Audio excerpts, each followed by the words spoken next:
Welcome back to our conversation this morning with Reverend Liz Walker, Senior Pastor, Roxbury Presbyterian Church. Reverend, according to city statistics released a couple of weeks ago, Black Bostonians, who account for about 25% of the city's population, have been accounting for roughly 40% of those infected. It's believed the city's Latino population is also suffering from disproportionately higher infection rates. What impact are those numbers having on your congregants? It's devastating. In our congregation, in our immediate community around the church in Roxbury, everybody knows somebody who's suffering from this. We have people who in our church who have been hospitalized with the virus, and blessedly, they've come out, and we had 3 people who were hospitalized, and all 3 of them have come out. But everyone has someone who's either been hospitalized or unfortunately has died. So it's a very intimate, personal thing for our community. You know, they say that this virus is such an equalizer, that it attacks the prime minister of Britain, and it attacks a person who's homeless. But in so many ways, it's not. It's bringing up the on-level playing field of the world, because people say, well, why are people of color being hit by this? Well, because there's inequity in healthcare. There's inequity in access to the kinds of things that many of us take for granted.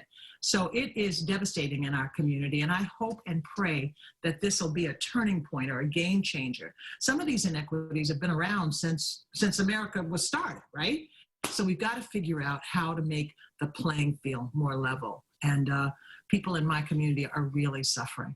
I want to use our final moments here to talk about a program you've been heavily involved in for some time, dealing with mental health issues in the community, tied to violence, tied to problems within the family, but now a whole new set of issues with the coronavirus. It's the Corey Johnson program. How have you adapted to the current circumstances and what you're doing with that program? The Corey Johnson program, and thank you for giving me this time to talk about it. It's the Corey Johnson program for post-traumatic healing. And it started out as a way to help a family of a young man who was murdered, and how to heal that deep part of you, because nobody gets over a murder. That's trauma. That's a wound that's really deep and searing. And so what we do is we form communities around families, and we say, look, we're not going to fix you, but we're going to stay with you because we are all in this together. We have fitted this program through Zoom, through the magic of Zoom.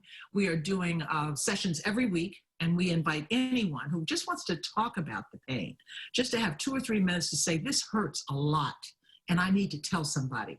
We're very isolated now. We can't go out. We can't get together. We can't touch each other.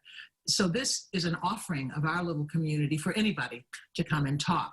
I would say that we're all traumatized. It's obvious by what's going on with the coronavirus epidemic, the pandemic, and we need to have a way to release that pain, to do that in community. The message is, you're not alone. You're not by yourself. I don't know you. I'm not in your family. I'm not related to you, but you matter to me. And so that's what this program is all about, through these conversations that we have. Normally, we invite you to come to the church basement. We have dinner. We all kind of are in fellowship, sort of like AA. You know, there's no pressure on you. You can come, go as you want. But now we're doing it through Zoom. But it has to be done, because people need to know that they're not alone. You need to connect now more than ever. Thank you for your time. Great to see you. Keep up the great work, and God bless you. John, thank you, and to everybody, be safe. Thanks.